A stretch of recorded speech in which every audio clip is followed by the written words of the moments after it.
Aujourd'hui, je vais parler d'un truc qui me dépasse.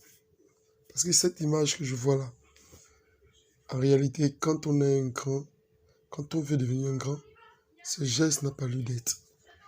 Mbappé, toi, tu viens, tu bouscules Messi par l'épaule. Aïe, aïe, aïe. Mais c'est pas possible. C'est vraiment pas possible. Attends, le gars que tu dis, que tu bouscules là, mon frère, laisse-moi te rappeler.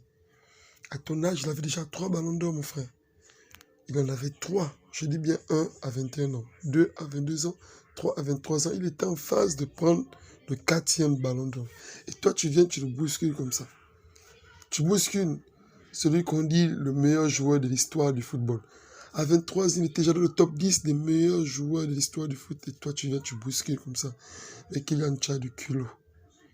Mbappé, laisse-moi te dire, tu as du culot. Tu ne respectes pas tes aînés.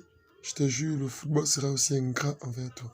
S'il n'y a personne pour te mettre à ta place, laisse.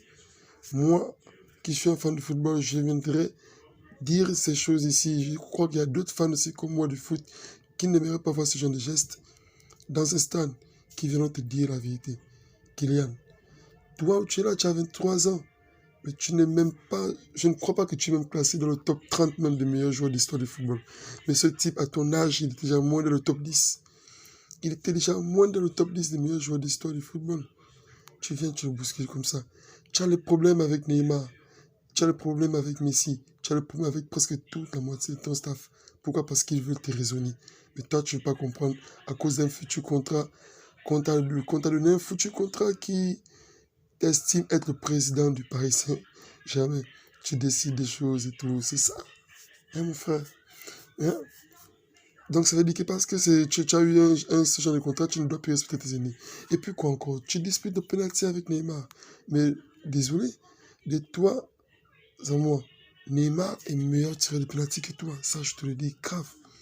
Neymar est un meilleur tireur de penalty que toi. Il a été démontré. Il a même été mis une émission spéciale pour lui. Une émission spéciale pour Neymar, d'où... Ah, mais le petit, attends, tu vois? On a fait une émission spéciale pour dire comment arrêter les pénaltys de Neymar. Tu as suivi cette émission? C'est une émission faite par Canal+. Hein? Tu l'as suivi? Neymar, c'est l'un des meilleurs tireurs de pénaltys de l'histoire. Quand il tire un pénalty, c'est presque tout le temps, au moins 75% contre-pied. Le gardien va un côté, le tir va de l'autre. Et toi, tu veux disputer le pénalty avec Neymar, mais ça, c'est même pas un problème. Le match s'est joué. Tu as tiré le premier penalty, tu as raté.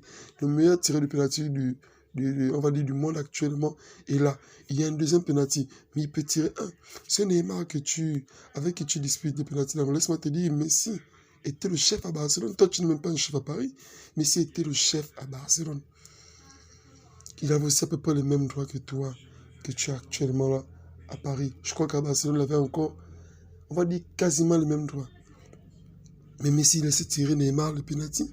Tu te rappelles pas la soirée de la remontada du 6-1 au Camp Nou? Qu'est-ce qui se passe? Il y a un penalty, Messi le tire. Pourtant, Messi, lui, il a réussi même ce penalty. Mais il y a un dernier penalty dans le match qui doit remonter au 5-1. Donc, c'est-à-dire que c'est l'un des penaltys les plus importants parce que c'est grâce à ce 5-1 que le Barça a commencé à croire qu'il pouvait faire une remontée. Et Messi fait quoi? Il prend le penalty, il laisse Neymar tirer ce penalty. Parce que même Messi a reconnu que Neymar est meilleur tireur de penalty que lui. Mais toi, tu disputes le penalty avec Neymar. Pourquoi? C'est vrai qu'il est stipulé dans ton contrat que tu seras le chef de Paris, tu vas décider, tu auras le brassard, tu vas tirer le penalty. Mais mon frère, de toi en moi, est-ce que tu as le droit de disputer ce deuxième penalty? Et même si Neymar a tiré, tu n'as pas... Quand on est un grand joueur, on n'a pas à se morfondre pour ça, à se morfondre pour ces détails, hein, et tout. Là, mon petit, je te dis, bah, tu as de l'orgueil, tu as l'orgueil mal placé, ton orgueil est très mal placé. Rooney te l'a dit. Wayne Rooney, qui est un joueur légendaire comment dire, du championnat d'Angleterre, et même en Angleterre, il te dit, mon frère, tu as du culot. Parce que ce joueur que tu as bousculé là, il n'y a pas que toi qui as joué au football. Hein? Il y a plus grand que toi qui ont joué au foot et qui respecte ce gars, laisse-moi te le dire. Rooney, c'était pas un petit joueur, c'était un grand joueur en Angleterre. Ce meilleur buteur de l'histoire de la sélection d'Angleterre, l'un des meilleurs buteurs de l'histoire du championnat d'Angleterre, peut-être même le meilleur buteur de l'histoire de Manchester United, si je ne me trompe pas. Ou alors, peut-être qu'il est deuxième, c'est pas n'importe qui, mais regarde le grand de respect qu'il a pour lui. Je vais te rappeler encore notre attaquant, Ronaldo. Hein? Ronaldo de Nazario, tu as vu?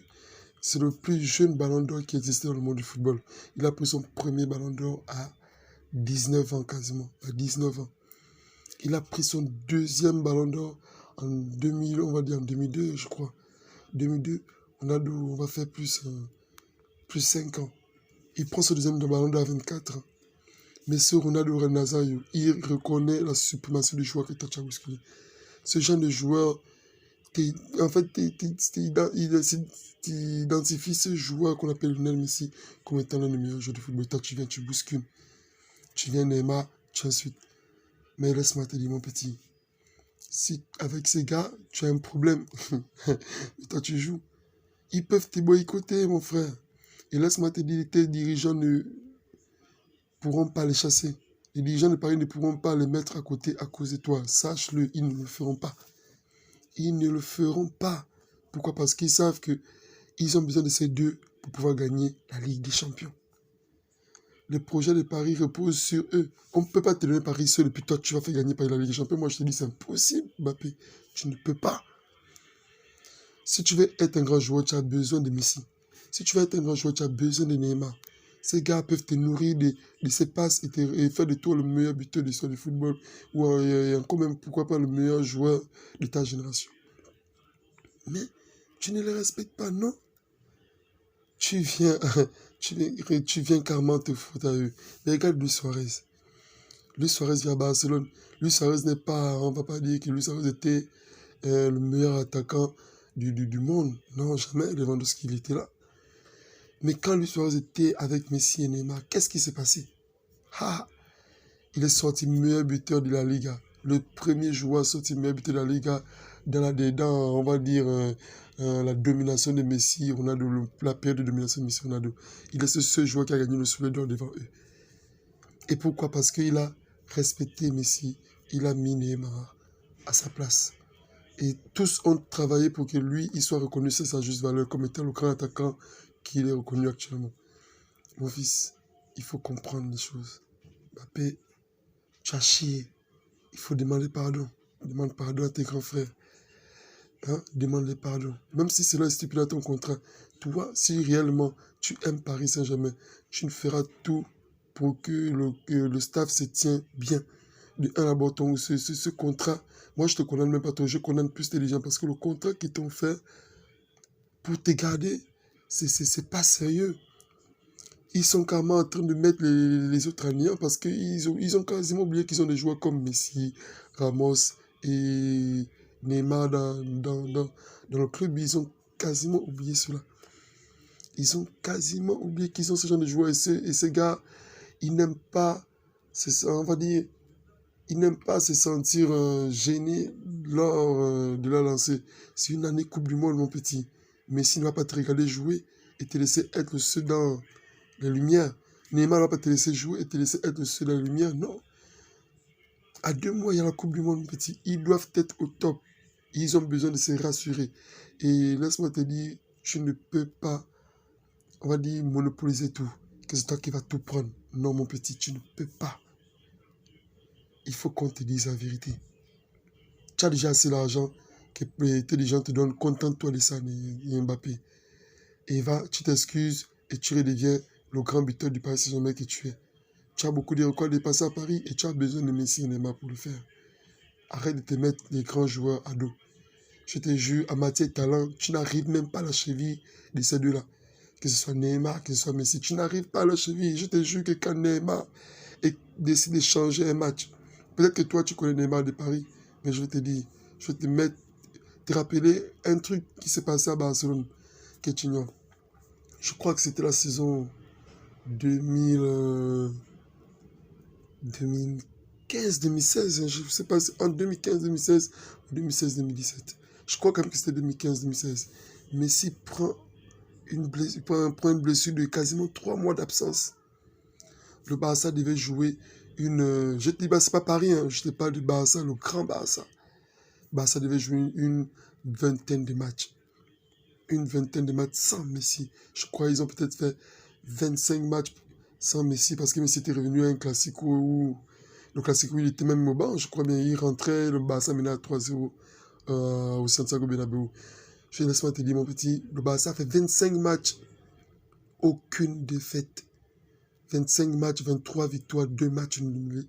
Et qui était le joueur qui, on va dire, le précurseur de ce record d'invincibilité en une durant l'IA? C'était Neymar. Il avait coupé les cheveux. Il a décidé de prendre le Barça en ses responsabilités. Et je te jure, il a porté le Barça. Neymar, quand il décide de jouer, mon petit, tu n'as pas le niveau. Moi, je te le dis, tu ne peux pas, tu n'as pas ce niveau. Tu n'as pas ce niveau. Tu veux atteindre ce niveau, mais tu ne l'as pas encore atteint. Même si tu as la Coupe du Monde, cela ne signifie rien. La Coupe du Monde, c'est un titre collectif, ce n'est pas individuel. Mais individuellement, mon petit, je te le dis, Neymar est super à toi, on va dire, de manière sur le talent. Parlons talentueusement. Neymar est supérieur à toi. Messi, je ne peux rien dire dessus. En réalité, si tu avais même une conscience, tu n'aurais pas dû faire ce que tu fais là. Parce que là, tu te mets carrément des fans. Il y a certaines personnes qui étaient fans de toi, que tu t'es mis à dos. Il y a certains joueurs qui t'ont respecté, que tu t'es mis à dos. Parce que pour être un grand joueur, on ne devient pas un grand joueur on va dire quoi, en se mettant en conflit avec d'autres grands joueurs. Non, mais on le devient sur le terrain. Tu as déjà montré que tu étais le meilleur joueur de Paris la saison dernière, mais continue à le faire. C'est pas en voulant obtenir des faveurs pour que tu sois forcément le seul vu de Paris qu'on va te reconnaître, non. Mais c'est même en étant défavorisé, tu pourras montrer que oui, à Paris, c'est moi. Tu l'as fait l'année dernière, moi je te mens pas, je t'ai respecté pour ce que tu as eu à faire l'année dernière, mais là, tu as perdu mon respect. Tant que tu ne t'excuses pas, tu as perdu mon respect. Je suis un fan de football. Et là, je ne parle pas en tant que moi, je parle en tant que vrai fan et on va dire à la pensée de tous les vrais fans de football. Car je suis sûr qu'un vrai fan de football pense comme moi actuellement. Un petit, tu as chié. Tu as chié. Là, je fais un audio de 15 minutes pour toi. J'espère que tu auras l'occasion de l'écouter. J'espère. Mon frère Messi, il faut le respecter. Il a 7 ballons d'or. Toi, tu n'as même pas encore un. Ça, c'est individuel. Ne te repose pas sur ta Coupe du Monde. Mbappé, la Coupe du Monde, les collectifs. Si tu veux te comparer au grand, repose-toi sur titre individuel. Et tu as eu la chance même que c'est Messi. Imagine-toi que c'était un Ronaldo qui était là, mais il t'aurait mis à sa place. Tu aurais pu discuter, et puis bousculer Ronaldo comme ça. Et puis il te laisse. Comme ce Messi, lui, ne parle pas. Mais Ronaldo, lui, il t'aurait mis à ta place. Hein. Celui que tu appelles, que tu dis être fan, comme tu dis, mon idole, c'est Ronaldo. Ce Ronaldo-là, tu aurais pu le faire ça. Mais il t'aurait mis à sa place.